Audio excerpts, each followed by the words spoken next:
लेकर के आम आदमी पार्टी पर बीजेपी कहीं ना कहीं हमलावर नजर आ रही है। आपको बता दें कि उत्तम नगर से विधायक है आम आदमी पार्टी की सीट पर।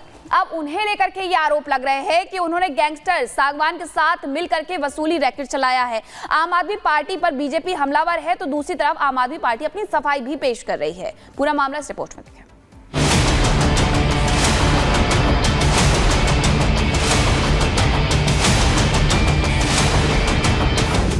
दिल्ली में एक गिरफ्तारी, उस पर सियासत भारी, कथित वसूली का इल्जाम, मचा सियासी घमासान।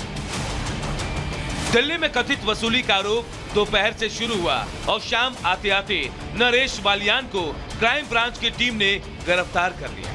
बस दिल्ली में राजनीति गरमाने के लिए इतनी कार्रवाई बहुत थी। बीजेपी की ओर से चलाए गए ऑडियो में आम आदमी पार्टी विधायक नरेश बालियान और कुख्यात गैंगस्टर कपिल सांगवान और नंदू के बीच वसूली को लेकर बातचीत हो रही है। ऑडियो के सामने आने के बाद नरेश बालियान ने सोशल मीडिया में पोस्ट कर लिखा और कहा, क्लिप को झूठा बताते हुए बीजेपी नेताओं पर कार्रवाई की बात कही। नरेश बालियान जी से मिलने आया था और पुलिस से मैंने जानने की कोशिश की है कि क्या उसको अरेस्ट किया या अरेस्ट नहीं किया है। प्री अरेस्ट, अरेस्ट और at the time of remand पे अब तो बड़ी स्ट्रिक्ट डायरेक्शन है कि जो एक्यूज है उसको लीगल एडवाइस चाहिए तो मिल सकता है एडवोकेट, न तो मिलने दे रहे हैं। मैंने एफआईआर की कॉपी मांगी, वो भी नहीं दे रहे। बीजेपी के इन आरोपों के बाद तो पहले दिल्ली पुलिस की क्राइम ब्रांच की टीम नरेश बालियान के घर पहुंची, उनसे पूछताछ की।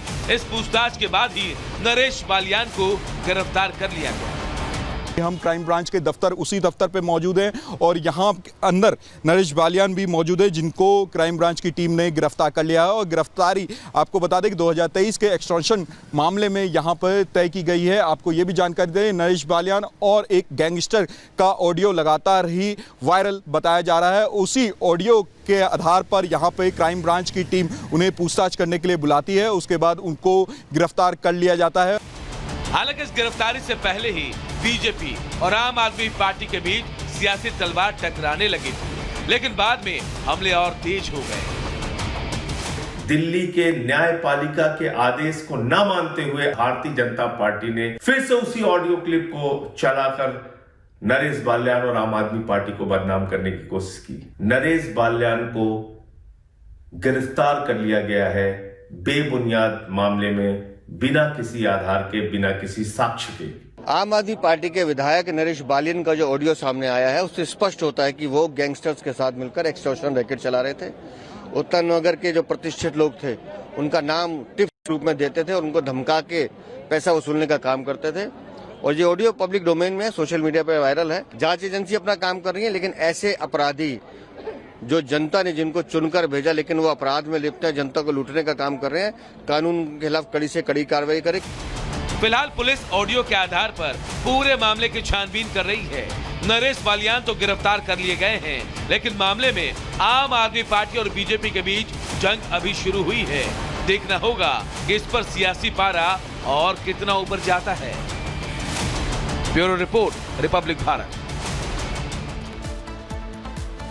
और अब बात संभल हिंसा की करते हैं, क्योंकि संभल हिंसा की जांच जिस तरीके से लगातार आगे बढ़ रही है और खुद यूपी सरकार का पूरा फोकस संभल हिंसा पर है कि आखिर इसके पीछे के गुनहगार कौन है, असली मास्टर माइंड कौन है। उसके बाद सीधे तौर पर यही कहा जा रहा है कि अब नहीं बचेंगे गुनहगार।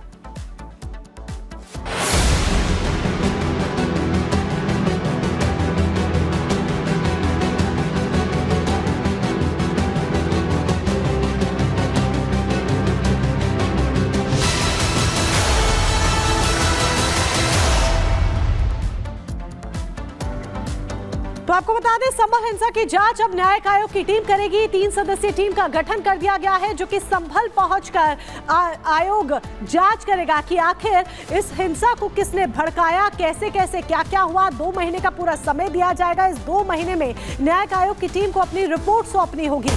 बड़ी जानकारी 3 सदस्यीय न्यायिक आयोग की टीम का गठन कर दिया गया है। और ये भी बता दें कि आज से ही जांच शुरू होगी। सुबह 10:30 बजे का समय तय किया गया है जब संभल पहुंचेगी न्यायिक आयोग की टीम और फिर अपनी जांच पड़ताल को शुरू करेगी। 3 सदस्य हैं इस न्यायिक आयोग की टीम में जो कि संभल हिंसा की जांच करेगी। 24 नवंबर को संभल को दहलाया गया था और उसी हिंसा की जांच न्यायिक आयोग की टीम करेगी।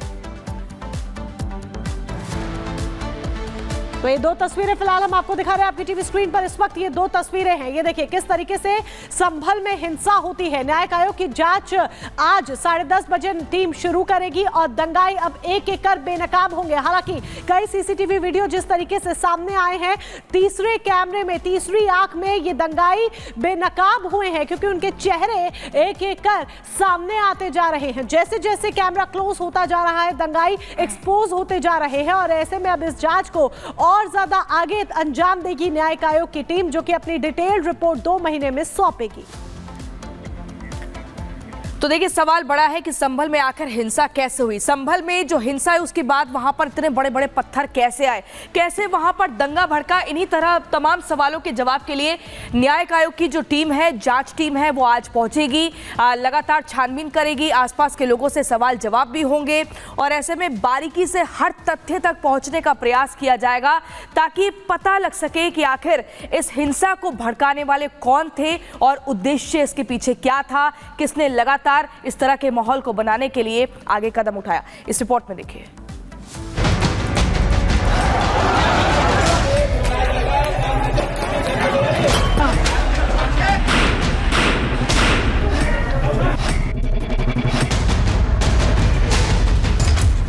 संभल में जिन जिन लोगों ने हिंसा भड़काई अब उनकी उल्टी गिनती शुरू हो गई है। अभी तक जो दंगाई पुलिस के रडार से बच कर छिपे घूम रहे थे, अब वो चाहे जहां पर भी छिप जाएं, बच नहीं पाएंगे क्योंकि यूपी सरकार ने तय किया है कि वो हिंसा के एक एक गुनहगार को सजा दिलाकर रहेगी। इसलिए यूपी की राज्यपाल आनंदीबेन पटेल ने रिटायर्ड जज की अध्यक्षता वाले एक न्यायिक आयोग को जांच का जिम्मा सौंपा है और ये न्यायिक आयोग की टीम अब अपने काम पर जुट गई है। संभल हिंसा का एक एक सच का पता लगाने के लिए न्यायिक आयोग की टीम शनिवार शाम को मुरादाबाद पहुंची। न्यायिक आयोग की टीम ने रात में मुरादाबाद सर्किट हाउस में आराम किया और अब ये टीम थोड़ी देर में संभल के जामा मस्जिद पहुंचेगी।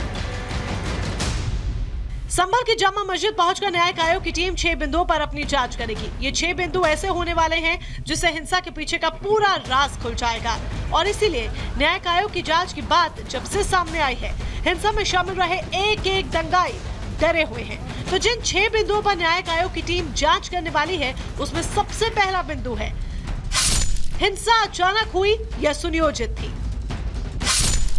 जांच का दूसरा बिंदु होगा, हिंसा के पीछे क्या कोई षड्यंत्र था। वहीं जांच का तीसरा बिंदु ये रहने वाला है कि संभल में हिंसा को रोकने के लिए पुलिस की तरफ से आखिर क्या प्रबंध किए गए थे।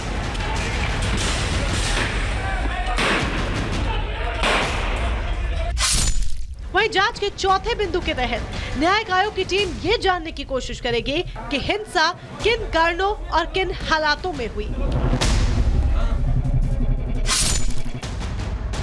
वहीं सबसे महत्वपूर्ण और जांच के 5वें बिंदु के तहत न्यायिक आयोग की टीम ये भी पता लगाने की कोशिश करेगी कि अगर भविष्य में फिर ऐसी कभी घटनाएं होती हैं तो ऐसी घटनाओं को रोकने के लिए क्या क्या इंतजाम होने चाहिए।